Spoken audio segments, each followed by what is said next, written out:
How to change a superpubic catheter. Warning, this procedure should be done by a trained professional. This is for educational purposes only. Changing a superpubic catheter is something that all people with one should know how to do step by step, regardless if the person is changing it themselves or having someone else do it. Some people may have to go into the hospital and be put under actually for the procedure because this is technically a medical procedure. Unless that person has no feeling in that area. This guy. In this speech, I will cover how a superpubic catheter is first inserted, the tools needed, and how the process is done. So, how do you get a superpubic catheter? First off, you're going to need a urinating problem.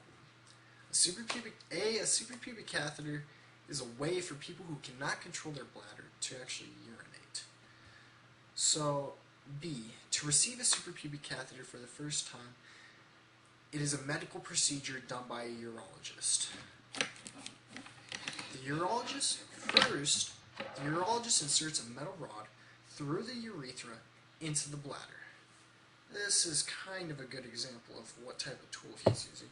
It's got that bend right there, and actually this piece would extend out to about here.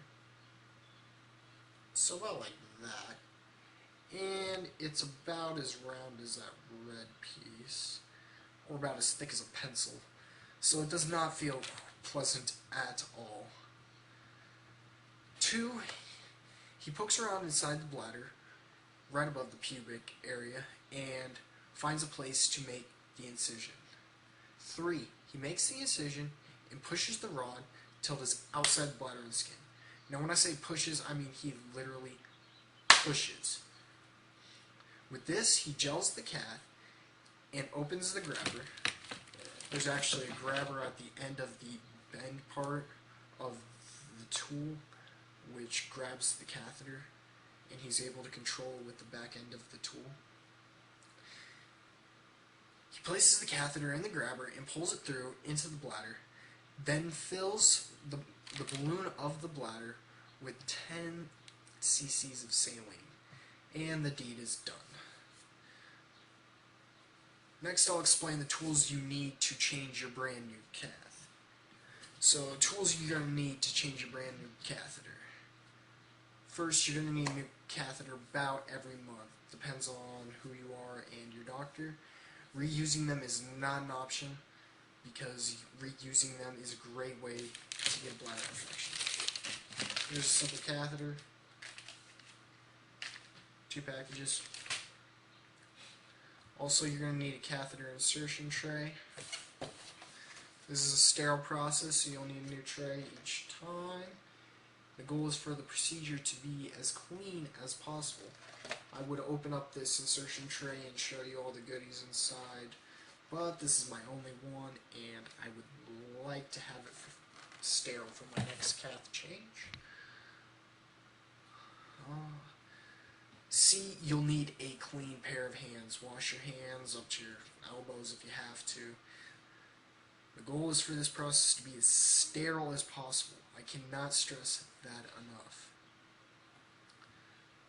So lastly, I'll explain the process of actually changing the catheter. So how do you actually change the superpubic catheter? Now that your tools are ready, first remove the old cath and open up the package of the first catheter. To remove the old cath, you will use a syringe like so. Stick it in this end of the catheter. You'll be able to pull the saline out of the balloon, which is on this end of the catheter, and be able to pull the cath straight out. Next, you'll open up your actual insertion tray. Do not touch anything inside it except for the gloves.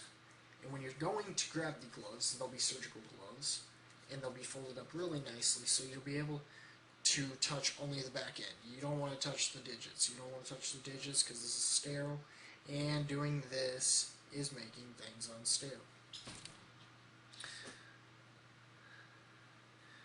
Third, you're going to need to sterilize the surrounding area of where the cath was, the site, and where it will be inserted with betadine swabs included in your insertion tray. Here's an example of betadine swabs. You can use alcohol swabs. Same thing. It gets the job done. You're just wanting to clean that surrounding area to keep any bacteria from going actually inside the site. Now you need to actually remove the cath from this outer package. You don't want to take this blue package out until this part.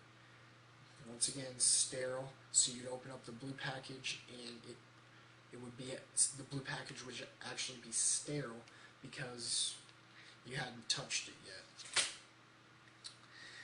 You'll then gel the cath with gel that is included. It's a little packet of gel, but I mean, I have an example of gel right here. I mean, that's what it is. It's just basic, the basic lube. And you will put that on the end of the catheter, so when inserting it, there is less friction.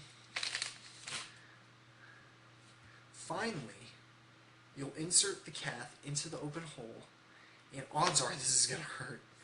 I would know ionomic dysreflex about every time a cath change is done, so people who actually have feelings should probably be put under for this. But you'll push the catheter till it hits the other side of the bladder wall, and then you will take your syringe included, and this will be full of saline and is included in your insertion tray, and fill the balloon on this end with your saline. This will hold the cath in place, and if everything went smoothly, the cath should not pull out and should start draining. If you don't get drainage within 20 minutes, redo the process. So I hope in this speech you understand how a superpubic catheter is initially installed, the tools needed, and how to change it. That, ladies and gentlemen, is how to change a superpubic catheter. A process that is done quicker than this speech was.